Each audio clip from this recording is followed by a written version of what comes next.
You know, I actually, in the doing of it, I realized my ignorance and actually my gratitude for the choices that we do have and the relative freedoms we have now. Because honestly, like getting into someone's mindset in those times and where they lived, and they're essentially our ancestors, you know, women across many different countries. I mean, they literally didn't get to choose what they did with 1 minute of their time, let alone who they loved. And I just thought it was such a beautiful kind of voice of those women who are untraceable and forgotten. And, you know, there's no remaining voice of theirs. And this felt like a sort of ode to them, really. So, yeah. Vanessa just talked about her research. Mona and Katherine, like, I'd love to hear, like, how, you know, what you did, what was your process into finding out who these women were? Oh, that was endless, but yeah, we could keep going. Like Katherine and I would probably just keep going even after them, you know, if we could. Just love that part of it. But I think that you know, some of the neither of us was that interested in looking at other films that has been made from the era or the time period, because that's just someone else's interpretation of it. And it's really a lot more about looking at things that have been written from the time period. And also for me, paintings and of the time period, especially paintings by female painters as well. So you sort of see it through that eye and that view. And then Katherine just went a deep dive into farm journals and literature. The script writers are both historical fiction writers. So the reading list I got from them was very niche. You know, there's the Book of the Farm, which had, like, you know, if your sheep is sick, what to feed them. And, you know, I don't know. Sometimes I think that the discussion of research is abused by actors. Like, it's a way to show off how serious you are. If you're working at this level, getting to do material this good, you're probably taking it pretty seriously. You know, whether you love to live in your mind and your imagination, or you like to read a bunch of books before, you know, I take it with a grain of salt when I hear people talking about how much research they do, because I don't think it's the only way in. But I like to do it because sometimes it just gives me some little seed of a random idea that affects the way that I maybe milk a cow or something. But it's really more useful if it sparks your imagination, you know, or if it gives you a kind of feeling, I don't know, of permission or authority to be freer in a scene, you know. But I don't know, I'm like a little bit reluctant to say, oh yeah, wow, I'm so serious, I read a bunch of books before I started shooting. It's, you know, if you can't make the scenes come alive, it doesn't, you can read a lot of books and they won't get you very far, you know.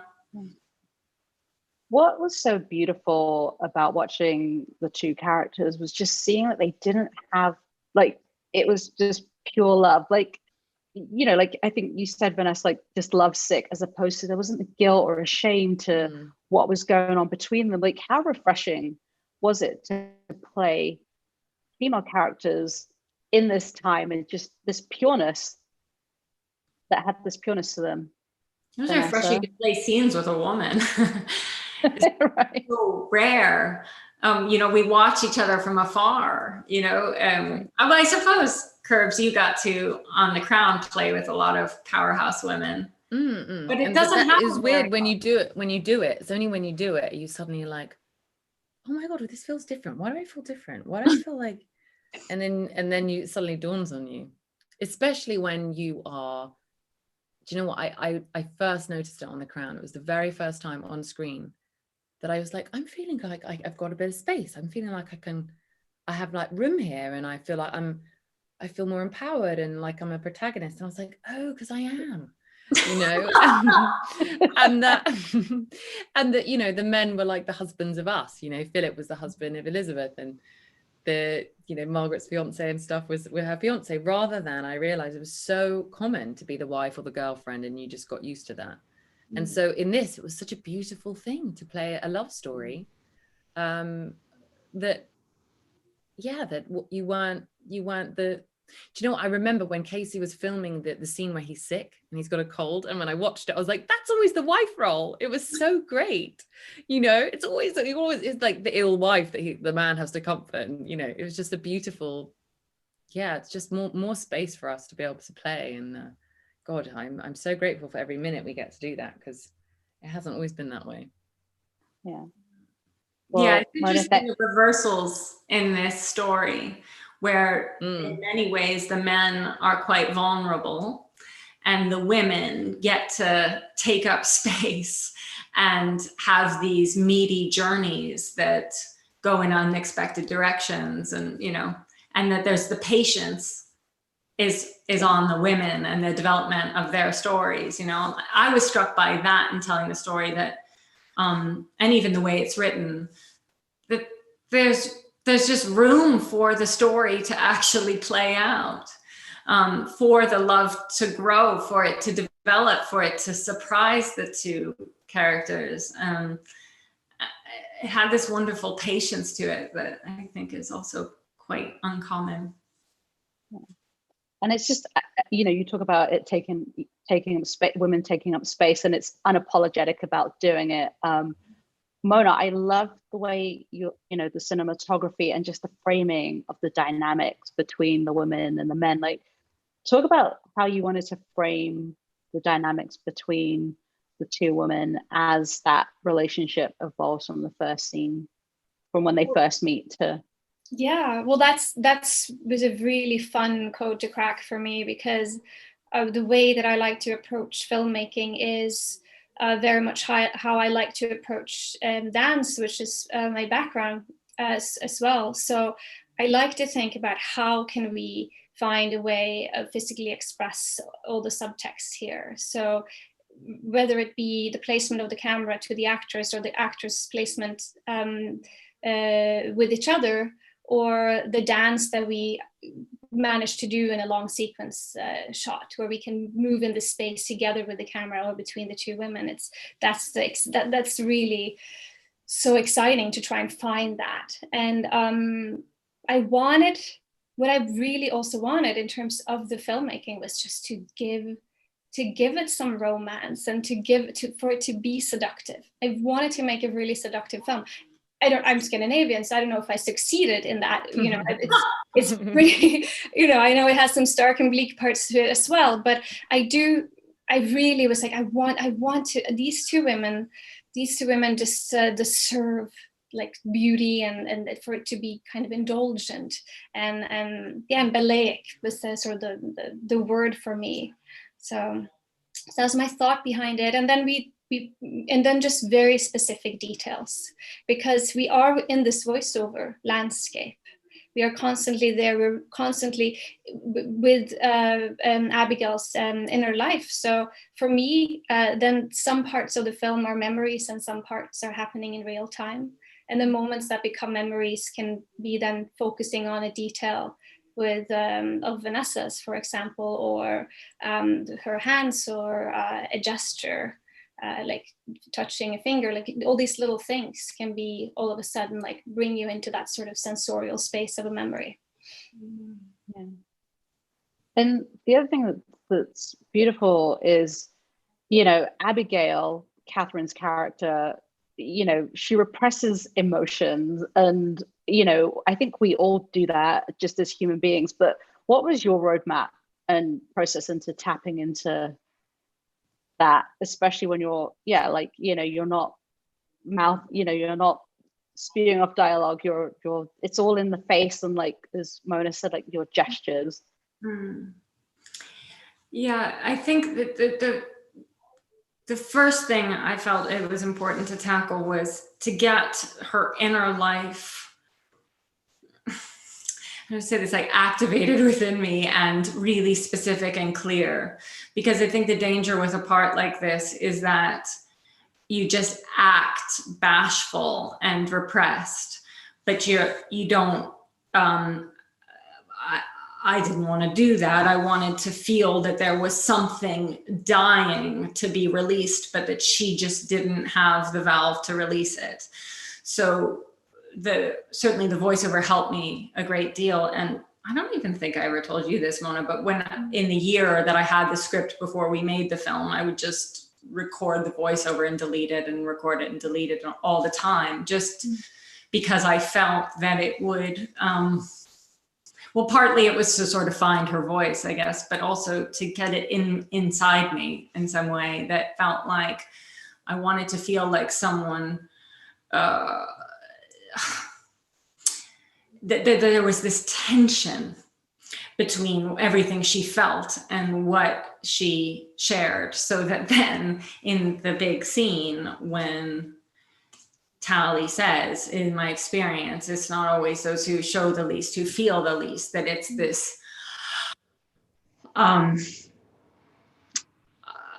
oxygen being pumped into my lungs, you know, that someone really seeing, not only just recognizing me as a interesting human being, but seeing exactly the sort of torture that I'm in, the experience I have, is she understands me. So everything, it felt really important to me to just create that and find that inner life, than to have something to repress. I see her as somebody who isn't bashful, just doesn't see, there's no place in the world she lives in for what she has to offer it. There's no outlet, there's no opportunity. And that's the frustration.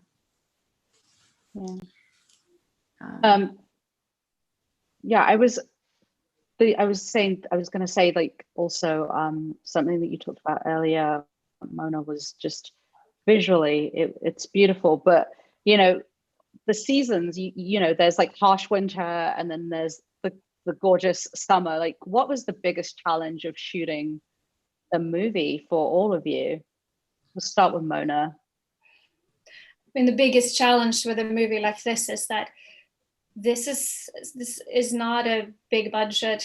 This is made with so many people just giving up salaries and giving me extra time. You know, it really was very, very, very tight budget but at the same time we wanted to shoot over multiple seasons, and we wanted to construct these farms specifically for the characters aesthetically, but also the camera movement and all that. So I think like trying to do something really ambitious with not the means you have for it, it's very, very hard. So it was very tough, especially for my cast who did not have enough time. Like, I wish I could have given them, you know, 3 times the time and the film. So we're shooting on celluloid as well. So if I wish I'd had more time. That was really the hardest thing. So yes, we're all used to getting cold and getting rained on and, you know, dealing with animals and those things. That's fine. But, you know, it's hard to make films like this right now. It's not like, you know, anybody's. Yeah, in the end we had wonderful partners who believed in the project and decided to make it with us. But it's not easy to try and do something that's expansive now. Yeah. You talk about the animals, the pig squealing. That sound is like, it is so traumatizing. I was like, oh my gosh, it's like the worst sound in the world. Yeah, I listened to hours of like different kinds of like trying to find the right sound for that. It's really awful. Just like this library of sounds. Vanessa, for you, what was the biggest challenge in this? Oh, well, I basically broke my ankle on the first day. Yeah. I fell down some stairs in the middle of a scene, which was really unlucky. It was like the first take, I think, of that scene. It was the first day, and I slipped and fell and carried on with the scene when I shouldn't have done. It's the scene where she's got the letter and she's trying to get the letter from Finney. And then I was on crutches and basically couldn't walk anywhere. And you know, the farms that Mona had built were like, you know, you had to really hike to get them, so it really was in the middle of nowhere in a valley in Transylvania actually. And you know, Tally for me, it was like so amazing to play her, because she just thinks like so big, you know, she really thinks way beyond her time, way beyond the four walls that she's confined to and the husband that she's with. She's like, she's born in totally the wrong era, you know, really one of those people like burn so brightly. And so I really imagined just moving around a ton, you know, and being really being really you know, what's the word, like expressive. I naturally am quite expressive, so I was really looking forward to that. And of course I was basically confined to that bloody chair in front of the fire in Abigail's house the whole time. But then, you know, of course, these things always with filmmaking, you always go, oh my god, this is a disaster, I'm not gonna be able to walk across like a room in a scene. I mean, I'm gonna have a limp. For a second we were like, maybe should we make Tally have a limp? And Mona was like, we can't, it'll be too distracting and it will look like an intentional actor thing, which is always a bit wanky. So yeah, it was actually this amazing thing where actually, because I was forced to sit in a chair, it made Tally already, like as we started filming, she just felt really earthy, you know, she just felt really present, and almost like did that kind of x-ray thing, you know, when someone sort of like can scan people and you feel like, and that was really useful, and it ended up being part of her. So I was weirdly grateful at the end, even though there weren't even any crutches for like miles around. We had to get some from like the 70s. Oh my gosh, what a story. Katherine, what about for you? Well, I suppose it's quite grim, but I was pregnant when I was preparing for this role and waiting to play Abigail, and gave birth a few months before we started shooting. So I think what was most difficult was going through that extraordinary experience in my life while preparing to play someone who'd lost their child. I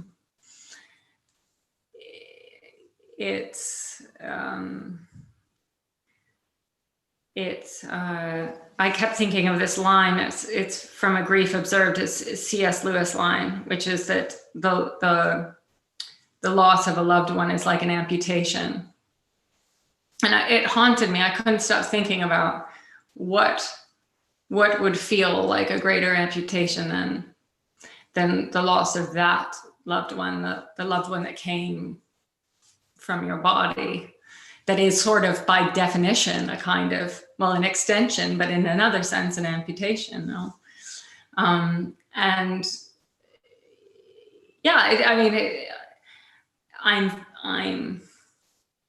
I'm grateful for the timing. I think it was very helpful to me, but it was what was most uncomfortable.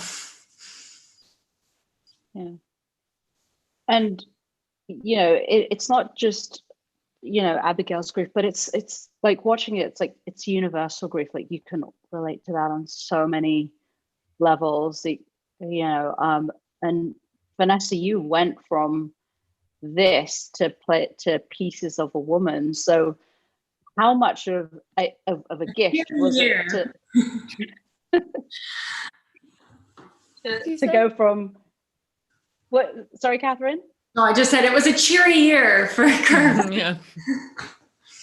I know you broke your ankle, you're on this, and then you went to Pieces of Woman. But yeah, how much of a gift was it to have this first and then go into that film? I mean, amazing. Almost almost spiritual in a way, just because, I mean, firstly, Mona and Cornell, who directed Pieces, are really good friends. They've known each other a really long time. The film shared the same editor and the same hair and makeup designer, you know, and it was so unbelievable because there was a sort of a slight where we shot first a bit in the summer and then we came back to shoot in the winter, and in between that I was rehearsing Pieces in New York, so, and then went literally like the week after to go and shoot the film in Montreal. And I mean, several extraordinary things. Firstly, I felt so grateful that I got to watch this amazing actress grieve the loss of her child in a film and be on the other side of it. You know, I was so grateful for Tally, actually, because I don't think I could have quite handled 2 in a row like that. I'd be a hopeless Abigail anyway, but so it was sort of odd. They felt like Mona says this, they were almost like sister productions, because they really were both dealing with a woman losing a child, you know, which is so rarely explored on screen. And so that was amazing. And then this we only found this out, I don't know, when did we find this out, Katherine? This is, I hope you don't mind me saying this. So I spent a long time, because I'd never given birth, so I spent a long time trying to understand what labor was like, because I was so scared about getting it wrong. And eventually I wrote to obstetricians to see if there were anyone that would let me come and shadow them in the labor ward, and there was one, and she let me be with her. And I had this unbelievable miracle of a woman allowing me to actually watch her give birth. Sorry, this is for the other film, but I don't know when it was, but Katherine later, it was only after I finished filming. Yeah, there was a piece about you in Pieces of a Woman. She mentioned the name of the doctor that she went and spent time with, and it was my doctor. Who delivered Catherine's baby, who was with us very, very, like, he was a baby when he was on the set with us. Isn't that so strange? So it was just, it was a beautiful thing. I see that 6 months of my life is so part of the same whole, really. It was an unbelievable honor. Took me a little bit of time to recover, but we were in lockdown, so I was sort of trapped in my bedroom, letting the feelings like come out a little bit.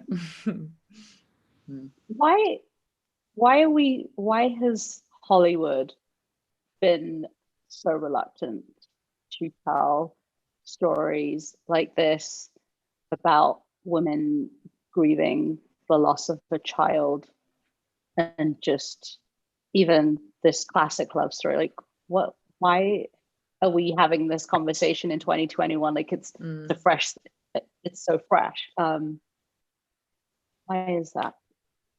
I mean, I think you have to, if you want diverse stories, you need diverse, you need to invite people who want to tell those stories to make them. I mean, it's not, I don't think that I don't think a lot of guys wanted to tell this story, like, or would be interested in it. I think the writers, I think it's different in literature. I think in literature, it's, you only need, you're there and you write it. With film, there's so many people involved. There's so many people have to work together. So you need someone behind a story like this who says, I will make it no matter what, no matter if you give me this little thing of money, or give me a lot, or no matter who I get to play, I'm going to make it no matter what. And the films, they get made if you do not stop making them. So you just have to be so determined that I won't let this one go. And there were many times during the process of making this film where I could have just given up and said, no, I can't, this is impossible. It's absolutely impossible to get a movie like this made.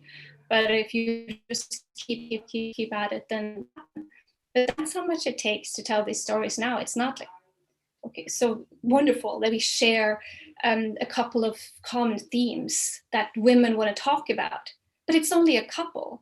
But it's great. I love that we can talk about Piece of a Woman, Loss of a Child, or that we can talk about Ammonite, or that we talk about other films that but it's not a trend. It's just that a few people now get to make these movies who want to tell these kind of stories. So, it's just such like baby steps. And I think I think that's it. I don't think, I think it's a lack of interest in these kind of topics. And it's a question of who's in charge, right? Who's deciding what films get made?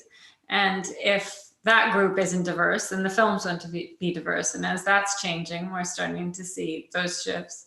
But also it's a question of financial, issues, what's going to sell. And I do think that is shifting now. People are realizing, oh, no one's turning off the screen because there's just a couple of women on it. They're still interested, so we can take some risks and make some films with women. I remember Kate Blanchett won some prize, and she was just like, just so you know, like, I think it was for I'm blanking on the name of the Woody Allen movie she did, but Blue Jasmine.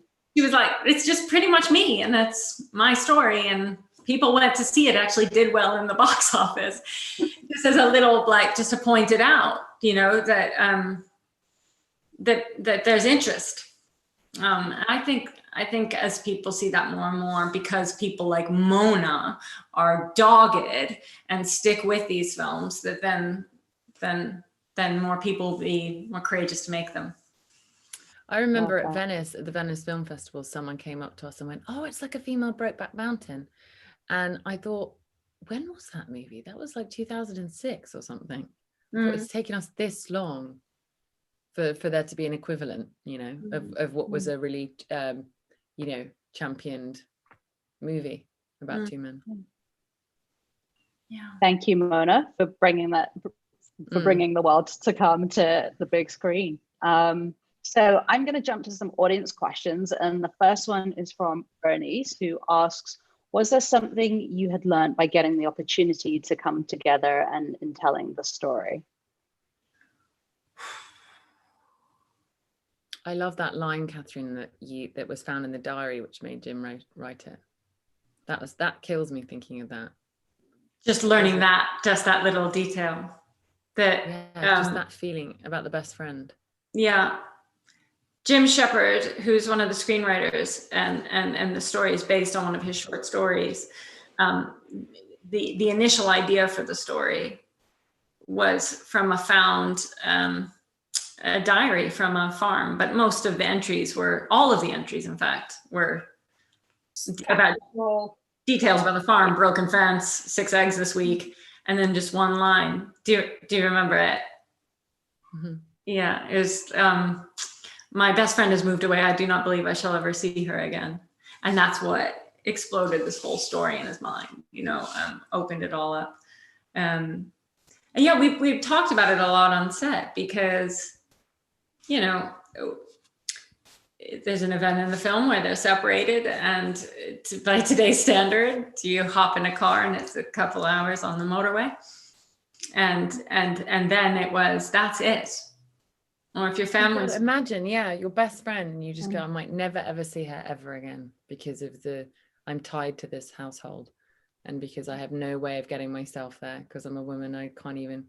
What would I do? So and of course, we can all really relate to this right now. Like, I haven't seen my family in a year, you know, and there's an isolation paralleled with our experience this past year in the film that I didn't expect when we made it would be so relatable.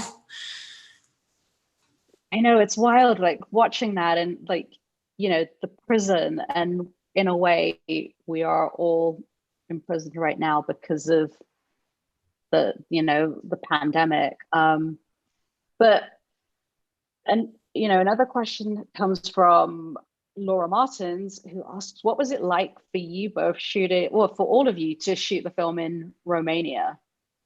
Oh, take me back. It's wonderful. Location. You know, it does have to work for you. It was like a mile, right, between where we were staying and where we were shooting. We didn't travel further than that for weeks.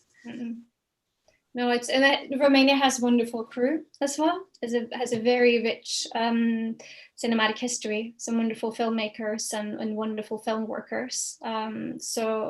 So we've really had some extraordinarily talented and skilled. There's some of the best sculptures there is are from Romania. My production designer is the one who brought me there first and said, look at this landscape, look how wild it is, and see how these trees are tipped over and these rocks and everything, and how it's not processed by machinery. See to the left, and you see all these farmers working with the same tools they did back then. It really is to be transported. Versus if we were to go where the film actually takes place, and it's, you know, processed farmland, it would be shooting into like one little corner instead of being able to turn in any direction and just find something. So then you can find the great light and, you know, use that instead of having to adjust, because you can only afford to dress or create this little part. Yeah. And this is another question, Vanessa. When you've once said before that you listen to music when you were preparing to play Princess Margaret in The Crown. What music, or what was on your Spotify or iTunes playlist when playing, for here? Tally, yeah. Do you know what I was thinking as the first question was, what research did you do? And usually I'm like really studious and like read everything I can about the time. And I remember when Katherine came in to the hotel in Romania, she had like a stack of like 20 books, and I was like, oh God. And I realized that I hadn't done that. And I wondered why this time. And I realized it's because Tally isn't an intellect really. And she also doesn't like, she's not like a laborer on her farm. And I just knew she was a really feeling person. You know, she was like such a visceral, like, I don't know what the word is. Yeah, just visceral person. So because she was so deeply feeling, I use music so much. My main album for Tally was just Max Richter stuff. He had a new one out. God, what's it called? Oh God, it's got a green cover. When you leave the character behind, you often don't return to the music for a really long time. Can't remember what it's called. Oh, Daylight. Maybe it was Daylight. Oh, and there's a song called Particles, which I thought by him as well, which was really great. I just went into a lot of classical music, mainly Max Richter. Yeah. There were all these wonderful moments, like when we had to cook chickens, you know, and I was like, oh my God, if I don't look like I haven't been doing this for the last 20 years, it's going to be the end of me. And and Vanessa was like, how do I look the most like I've never done this before? You know, I was like, I've got a get out of jail card. I'm not bothered with this stuff. But oh my gosh, I mean, you're talking about the animals. What was it like interacting with animals on this movie? Well, it should be said don't act with animals, right? We were incredibly. I didn't have to do it, no. What's that? I didn't have to do that, no. We were really respectful, obviously, of all the animals we worked with, and even the chickens that we plucked on set. One was going to be eaten by the farmers the next day, and then strangely, one actually just had passed away, a very old chicken nearby. So we obviously didn't kill any animals for the purpose of the film. But I did a lot of milking, which was wonderful. All of it's wonderful. It kind of ties into the question of shooting in Romania. You know, when you wake up in the morning and there are men scything the fields, and you know, and the air is so fresh and clean, and the kind of quiet you only get when you're in really remote places, the internal quiet and then the obvious external quiet, and being in nature, being with the animals. Yeah, like I said, it does so much of the job for you. When I felt, particularly playing Abigail, when I'm playing someone whose livelihood is dependent on the well-being of these animals, and you're in this kind of, in an economic relationship, both with your partner on the farm, but also with the animals.